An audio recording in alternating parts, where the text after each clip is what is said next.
All right, guys, welcome inside the den here, Fox 5 Studios. Mike Davis for a brand new edition of Dry Heat and Sound Off Sports. Guys, you got to look at this book right here. Runs in the Family. Great title, and you're going to find out why. This is one of the best titles, one of the greatest stories. It's a Disney movie in the making. I can't wait to see who's going to be playing all the characters in this film, because it's hard for me as a Philly kid, a New Jersey kid, to get emotional. I was getting emotional learning all about our guest today here in the den with us, the great Deland McCullough. Coach, you're a running backs coach with the Raiders. We got so much to dive into about your story. But before we get into this tremendous story, as a running backs coach, you led the MAC and Miami of Ohio when you were a rusher and a running back there. You've been all over USC. You were associate head coach at Notre Dame. Now, Pete Carroll brings you in to be the running back coach here with the Raiders. What a time to be a coach here with Pete, because your mentor, Sherman Smith, I'm not going to get into everything yet, but he coached Marshawn. And now with Pete, you're going to be able to coach the 6th overall draft pick, Ashton Jeanty. What does this opportunity mean to you, and how exciting is this to be coaching a talent like him? Man, it's an unbelievable blessing. You know, I mean, for me, the last few years, ever since leaving the NFL, I knew there would always be opportunities to go back to the NFL. Yeah. Every year I got re-engaged about coming back, and for me, it was always about the right fit. You know, so the opportunity when Pete called, he called and left a message. He said, "Hey, everybody telling me this is the best running back coach in the country, and we're gonna get a running back, and we need somebody great to coach him." So those are things that you can't pass up. And I know the energy and the culture that he brings to the table, because I've seen it, because I was part of an internship there in 2014. Oh, really? So I got a chance to see it up close. So it's a special time to be here. And let's just go ahead and make it do what it do. Let's go ahead and do it. It's a beautiful thing. You already have a Super Bowl ring with your time with the Chiefs, being a running backs coach there in the Super Bowl 54. I think you guys beat the Niners. Damian Williams, I believe, had a big game in that Super Bowl victory. But, you've been around the block. You did it yourself. You played for the Bengals. You played for the Eagles. And now you have this opportunity with Ashton Jeanty. You even coach Jeremiah Love, who's a talent himself coming out of Notre Dame. We're going to see what he's going to do. Yeah. But tell us, before we get into your story, just Ashton Jeanty, my producer and I, James, we had the opportunity to be up close next to this dude. He's built different. I mean, when people say that, sometimes they're just saying stuff. No. This guy, he's built like a piece of muscle, just like a brick house. Yes. I mean, tell us what he's going to be able to do. How is he going to be able to take the league by storm right off the bat? Because he's demonstrated already so much at Boise State. Well, I think the thing that what makes him different? What makes him different is a mental makeup. I mean, the physical skill, the whole world has seen that. But a lot of people, it's a smaller subsection of that who get a chance to be around him, see what makes him tick, see how conscientious he is, see how his level of attention to detail, his dependability, his discipline, and all those things that will come out.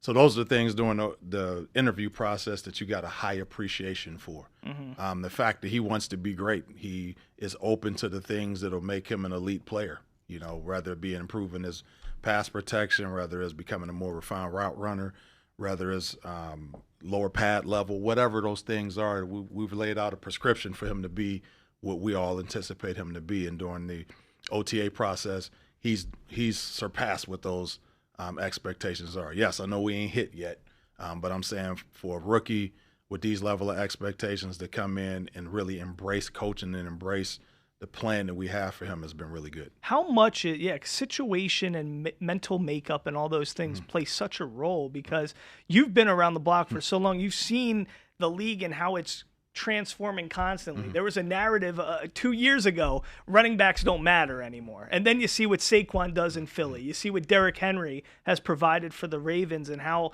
the age of these running backs, the threshold's starting to get a little older and older than we're accustomed to.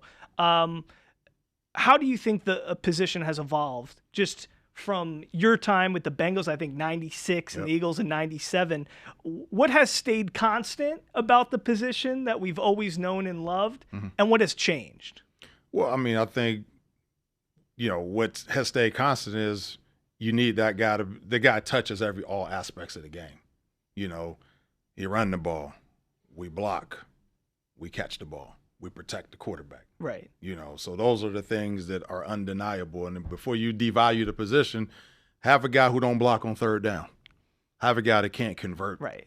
Pass protection. The guy who gets a quarterback knocked out. Right. And a good running game, I mean, as a guy who's never played, really sets the tone of your offense, right? I mean, it gets you in a groove. It gets you, especially a guy like Pete Carroll, it opens up play action. It makes the game flow. Yes.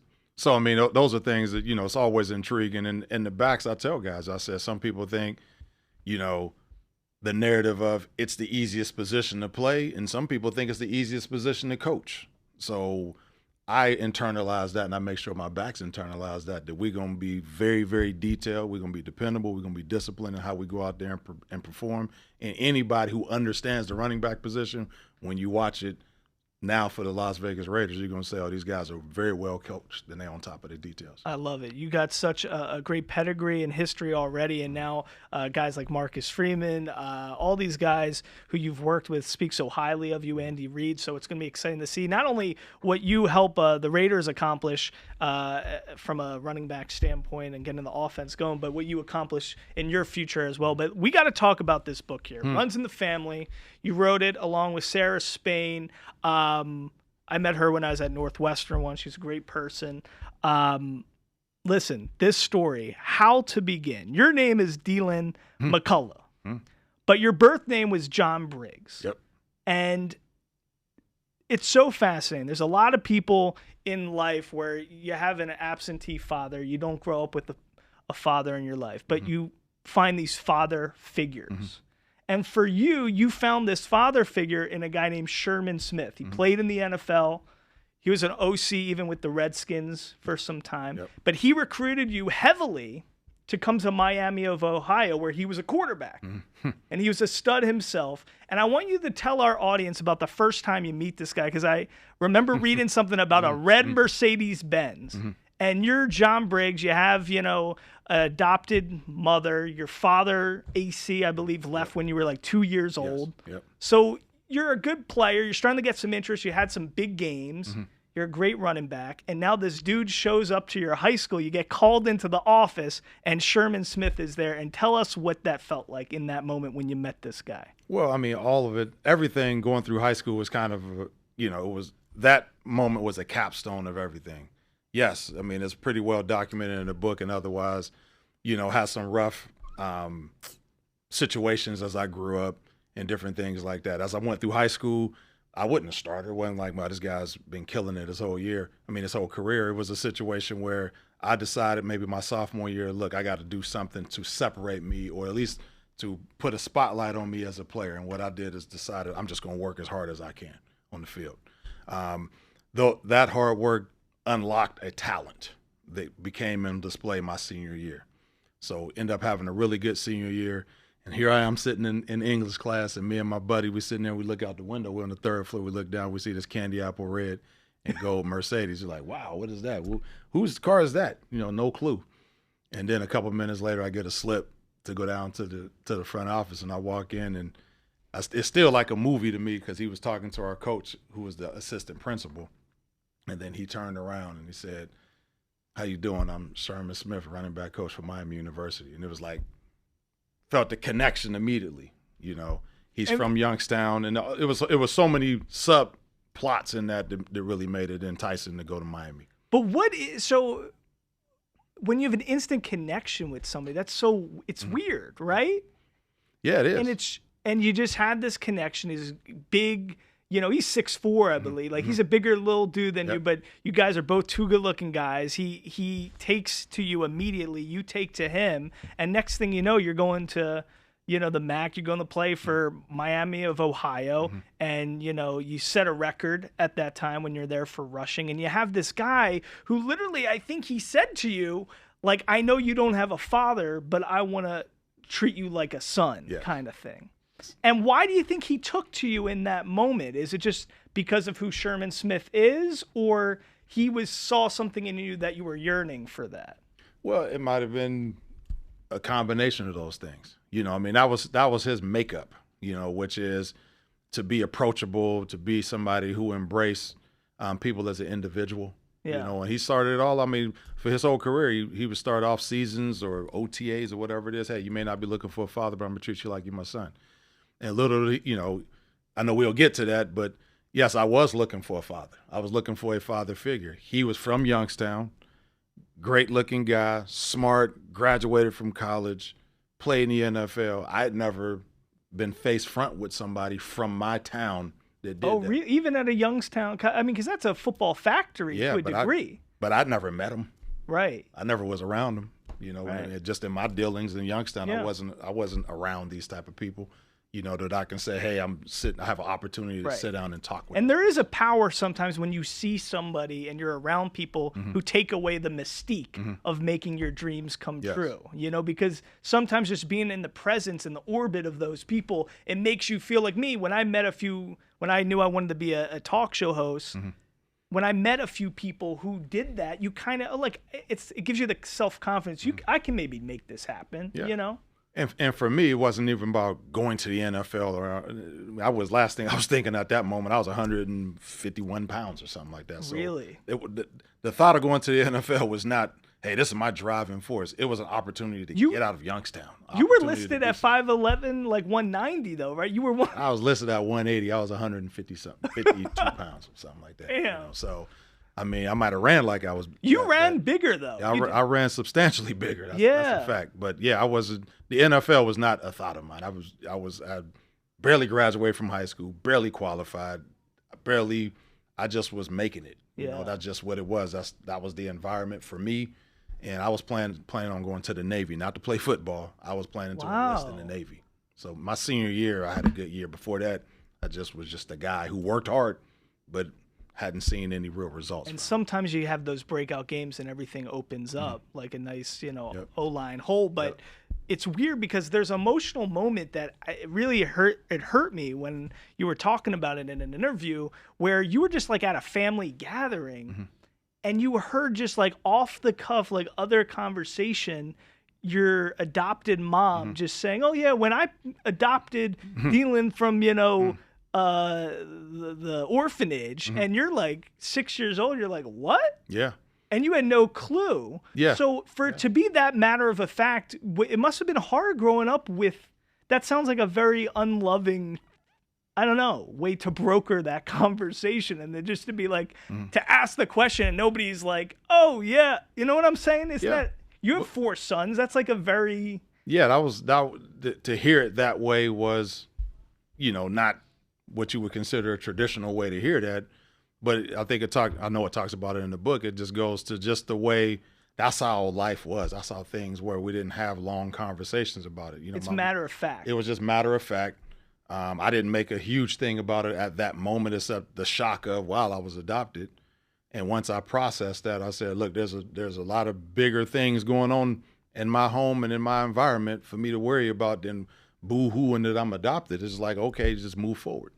It's crazy. And I don't, the story runs in the family. There's so much to dive into here. But as we're making our way through your trajectory and your story, you end up going to Miami of Ohio. You succeed there. You got Sherman Smith there. You're doing your stuff. You go to the league. And now you're on this trajectory. You're 45. You're coaching. You coached in high school. You coached at Indiana. You coached, with the Chiefs, all this stuff. And one day, the laws change a little bit where you're able to open adoption records.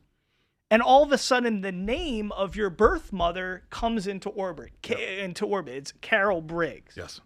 So you literally go on Facebook and tell us what happens. You go on Facebook and you literally type in Carol Briggs. Yep. So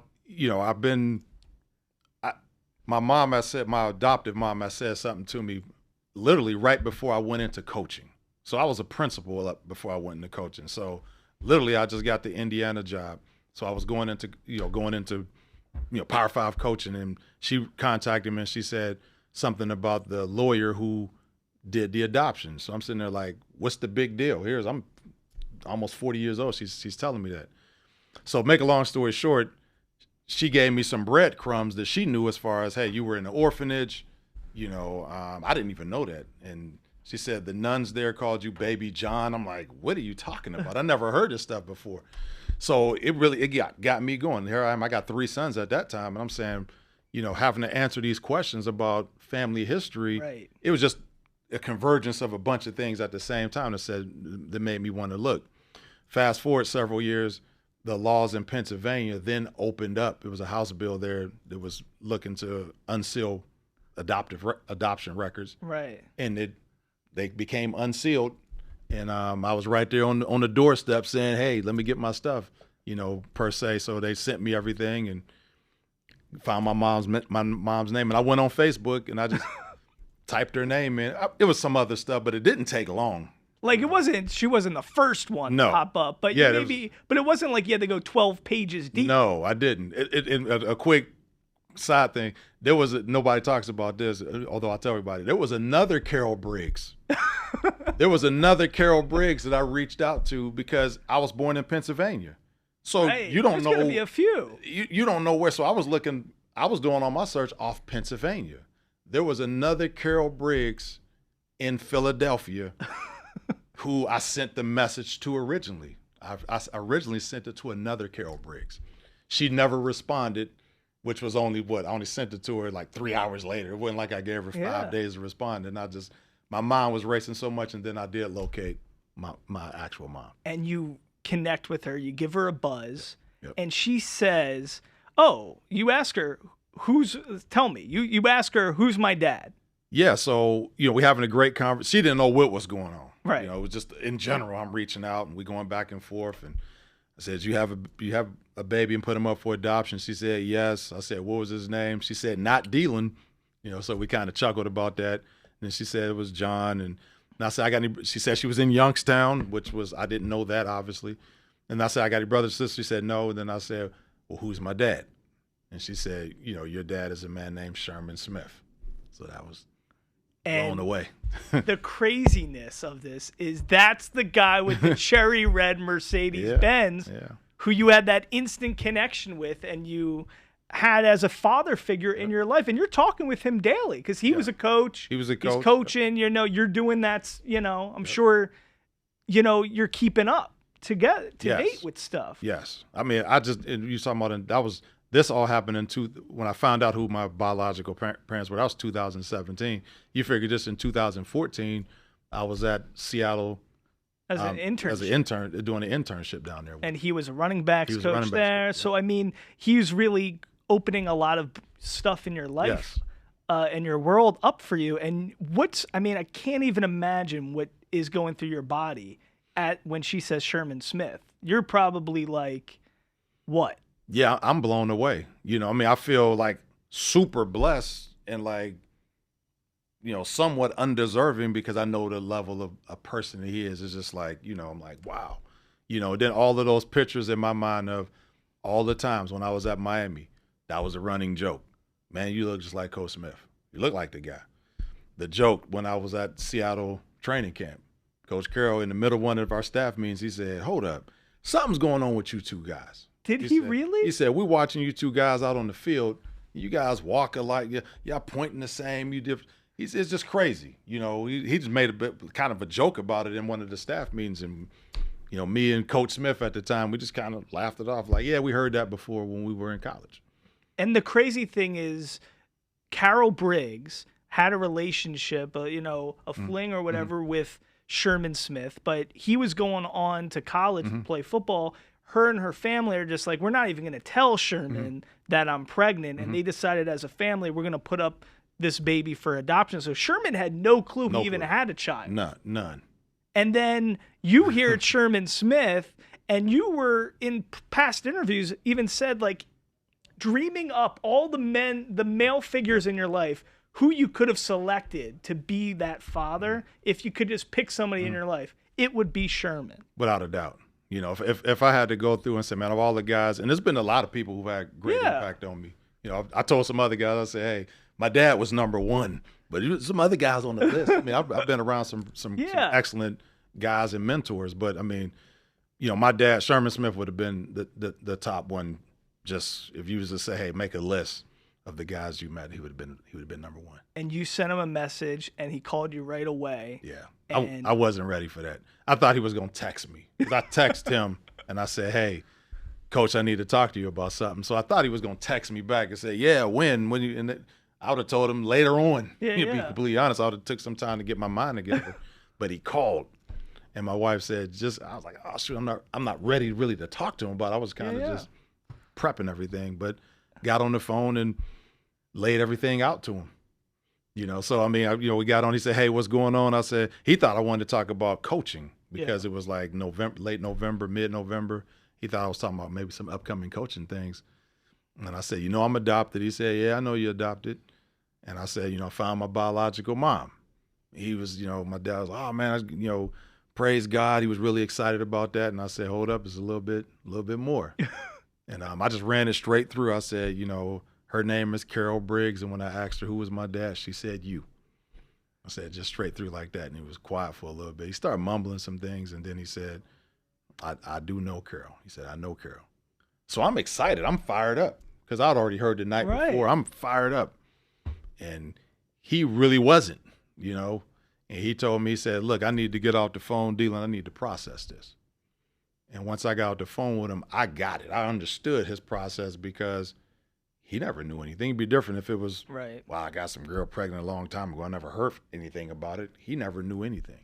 So. Yeah, and he's a good dude, and he just he felt a sadness that he couldn't be there and didn't have the information or know anything about. But and he knew how he all those things, because the things that he's built on is being responsible and accountable and different things like this.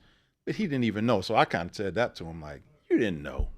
You putting yourself through this. You didn't even know. And then the other part was he knew how I came up.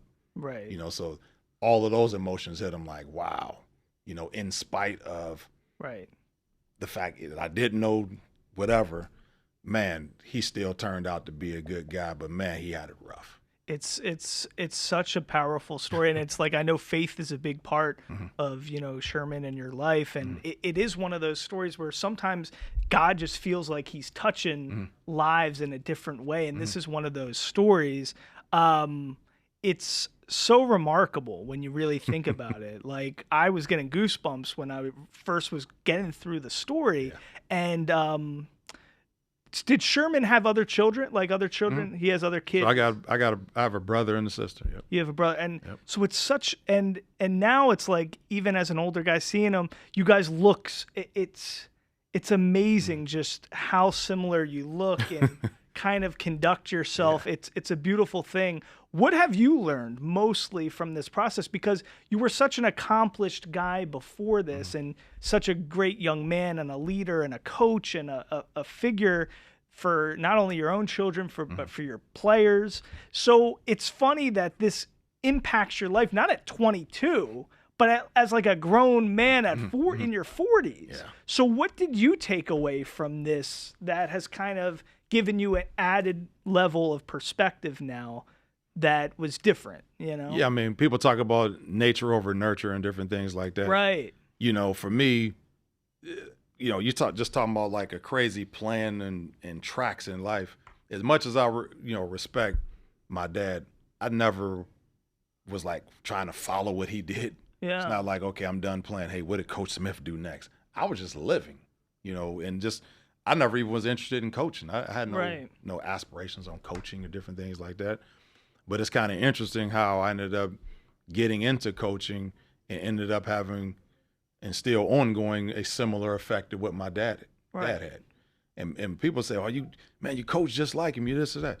My dad coached me for 1 semester in college. It's not like, while I was around him for 5 years, I picked up a bunch of stuff. So it's just interesting. It's weird, just the energy and how that, and the universe and how God worked in this. Cause it's like, you end up becoming a coach and end up having the same impact and being able to form relationships and make impact, not only with guys on the field and off the field, in the same way that your dad did. And that wasn't my plan, number one. Right. And number two, I wasn't following that. I wasn't like trying to mimic that. So does it make you? So it makes you 100% believer in like fate and destiny? Is that? Yeah, I mean, just the way the whole thing unfolded, you know. And I think we talk about this maybe in another interview. I said something about just how the intersecting piece is football and all this. Mm-hmm. You know, you just don't know. In my case, you're like, man, I found out who my dad.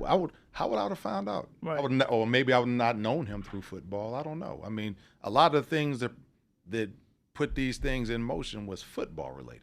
You know? I think when I'm scaling your trajectory and your history, and you start reflecting, it's so interesting that you took football seriously. You had a shift in your mental approach. You're saying kind of at the beginning of this interview how Ashton Jeanty, he's got all these physical gifts, but it's going to be his approach that really makes the difference if he's a Hall of Famer, an All-Pro, or a guy who really, doesn't fulfill his potential. But you're saying that when you were in high school, you kind of didn't do a ton of remarkable stuff until the senior year. You took the game more seriously. What was this shift? Because to me, a lot of times allowing for the space for God to come into your life and present you gifts is a big thing. You kind of have to do the work and give him the latitude, no doubt, so he can come in and present these gifts, right? And that's how I approach my own faith with things, because there are gifts, but then there's something about preparing it for it to happen. No so doubt. Tell me about that moment and just where you were at, because you're probably gifted as an athlete, but you weren't taking stuff seriously. And then you had a shift, it sounds like, in terms of taking yourself seriously, taking your future seriously, all that stuff. Well, to me, it was the power of regret, because here I am, I'm at Campbell High School, everything is cool. I mean, my freshman year, everybody as a freshman do okay, I guess, in my world. When I got into my sophomore year, I mean, guys bigger, stronger, faster. I mean, for me, it was just more of, what? I don't want to have any regret. And the only regret I would have is that I didn't put my all into it. Was I a guy who was cutting corners as a football player? No, I wasn't. I was not a great student, but I was innately capable in class, but I didn't apply myself the same in class. But as we talk about in football, it's a linear approach to it. Look, run fast, work hard, do this. You should get a reward from that.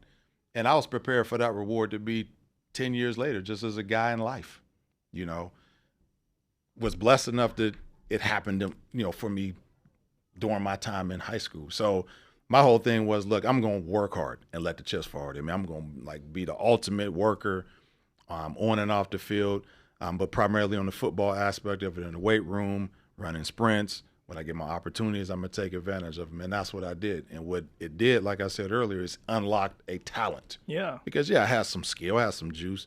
But, man, I watched myself my senior year. It ain't the same as my freshman year. It ain't the same as my sophomore year. It all came together. And it's just all those things coming together at the right time. Yes. And then from a NFL career standpoint, were you disappointed in what you were maybe perhaps not able to achieve at a professional level? Or what do you think happened so much there? Well, I mean, for me, all that was bonus. I never went to Miami of Ohio. Like, I'm going to Miami to go to them. I was like, hold up. So it was just bonus in your mind. It was all bonus. The thing that gave me a ray of hope, I said, wow, I'm killing it in college. I'm a 4-year starter. I'm putting up some really impressive numbers against some really good teams when we played those bigger teams.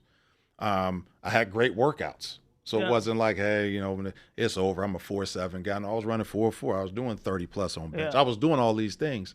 So when I went to the Bengals, I went in, and when I didn't get drafted, I mean, it wasn't like I thought I was be a first-round pick. I was like, my body of work warranted getting drafted. So to me, it was the same cycle that I'd always been through, that I always felt like I was the underdog. That's been my, from day one, from birth, I felt like I was always behind and always had self-esteem issues, and always was like, hey, I got to prove myself. So when I went to the Bengals, I was mad. Like, I'm about to go in here and prove it.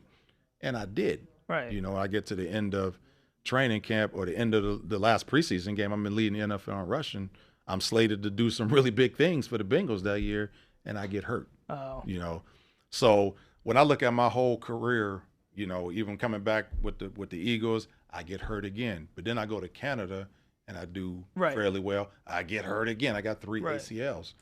So, but for me, unlike maybe some other guys, I can walk away and say, yeah, you could say a career, you know, like where it didn't really uncover all the way, but there was enough snippets there that I felt like, Right. for me, it was all about respect. Yeah, and you maximized Yep. your potential in a Yes. lot of ways. And yeah, I mean, it's so when it comes to athletes and the NFL, it's amazing how much injury and luck and all that comes into play. Do you think as a coach, is there something about being that overlooked guy, the guy who really had to overcome and maximize their potential to a degree that lends itself better to coaching rather than Adrian Peterson being a running backs coach? Because we see this in the NBA and the NFL. It just seems like a lot of the times it's guys who know the game well. They have the physical gifts, but maybe they're having to push and maximize their potential more. Does that lend itself to relating to players better? Is it sometimes harder, you think, if you were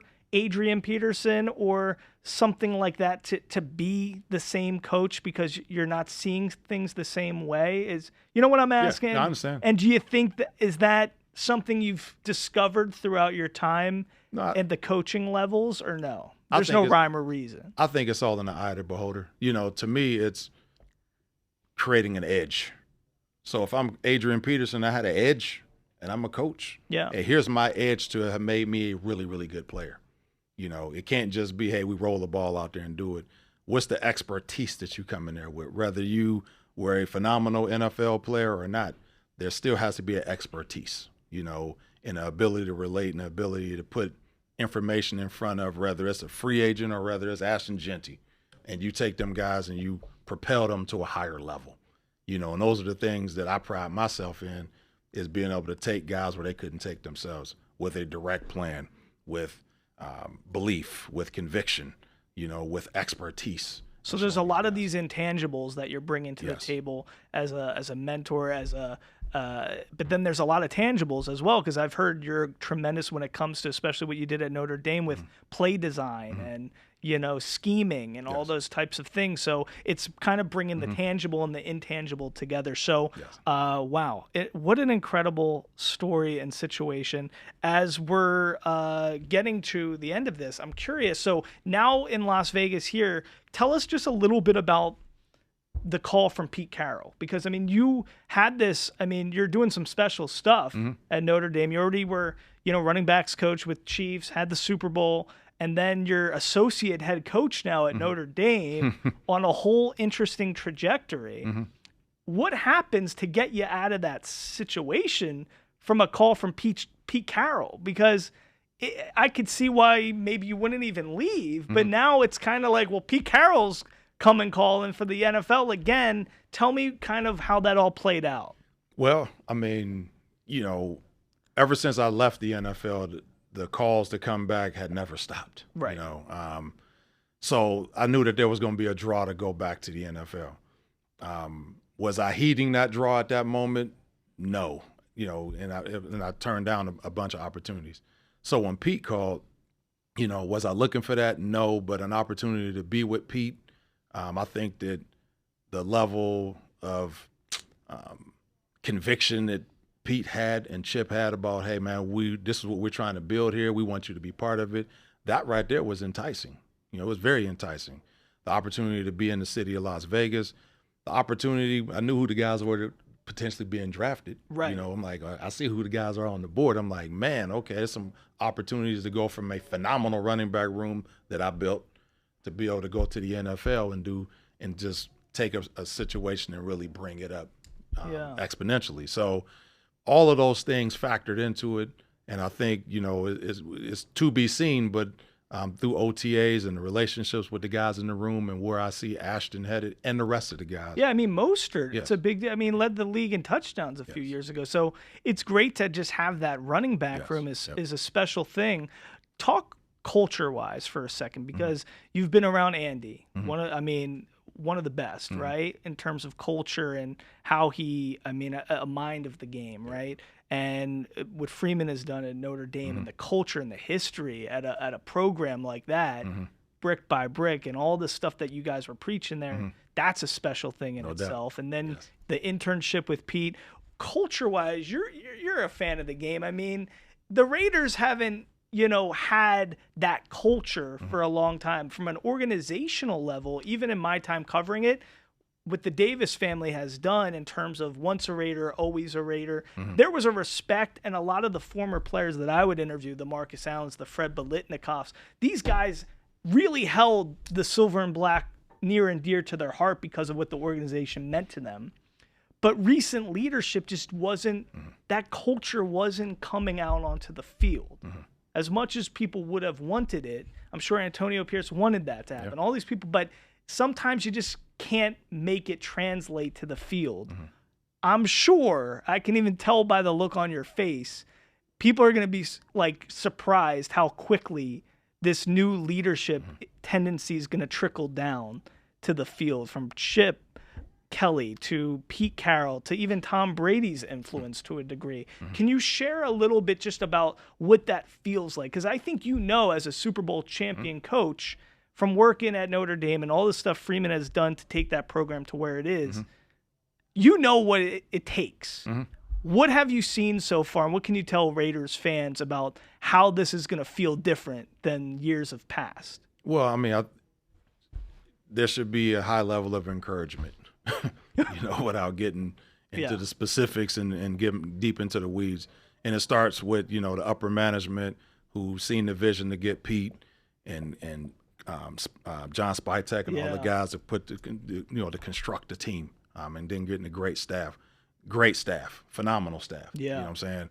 And the thing, I tell guys even from my time in Kansas City, and they don't like me talking about Kansas City here, but you get guys who are expert coaches, and that's what we have, but the energy that Pete brings to the table, the accountability, the player relationships, learn your learners, protect the team, no whining, no excuses, all those things, be early, all of the things and the tenets that we put in place, and just the environment, and the energy that Pete brings to the table. Obviously, with that level of accountability and responsibility, it's going to be something where the Raiders fans they'll be excited about what they see.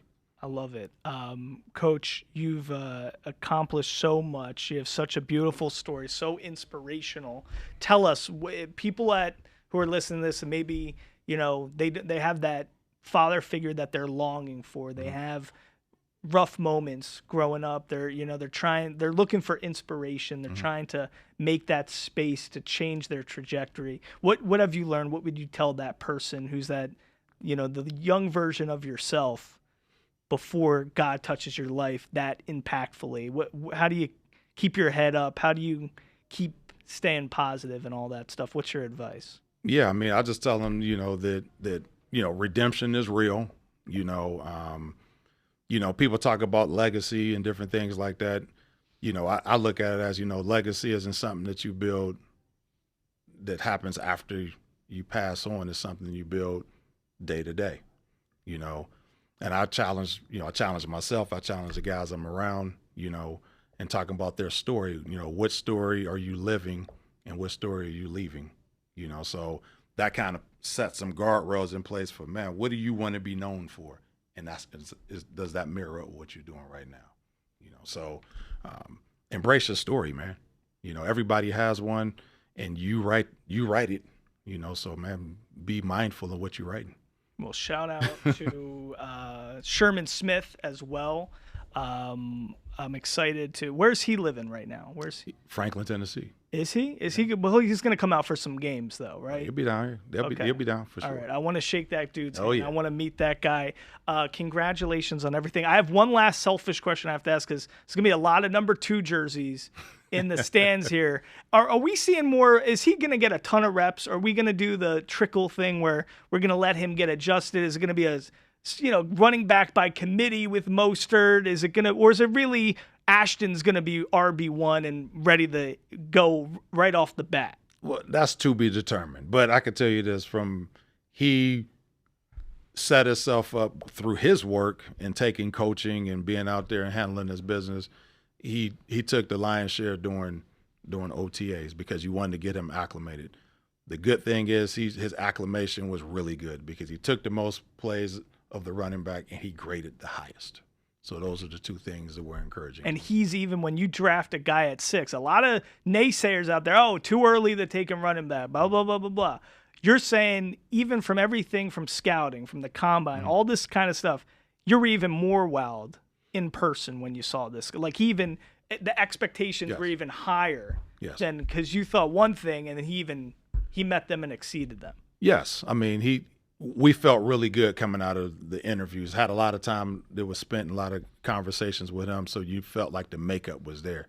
You still had to take those words he said in interviews and put them on the football field. And at least through OTAs, he's done some good things. I love that. My favorite thing about this man was, I mean, it's a different world than when you play college football. He literally, overlooked as a college student all that transfer portal money because he wanted to be there with his team. He wanted to honor the school, Boise State, that got him to put his name on the map. And I think that says a lot about a young man. And, of course, coming from a family, a military background, he's a good young man, and we can't wait to see all the success. I'm just hoping we can hold you here in Vegas because I think you're going to be getting some OC head coaching job interest soon, especially with what you're going to scheme up with Chip and Ashton. It's going to be some exciting stuff, but we're wishing you all the best in the future. We're wishing you the best here in Vegas, and thank you for being such an inspiration to so many people and sharing your story with us. It's beautiful stuff. I appreciate it. Thank you, man. Guys, embrace your story. That's the number one thing to remember from today. And draft Ashton Jeanty in first round of fantasy football probably as well. I think so. Guys, thanks so much for joining us here in the Den. For Dry Heat, for Sound Off Sports, I'm Mike Davis. Thanks so much. We'll see you next time.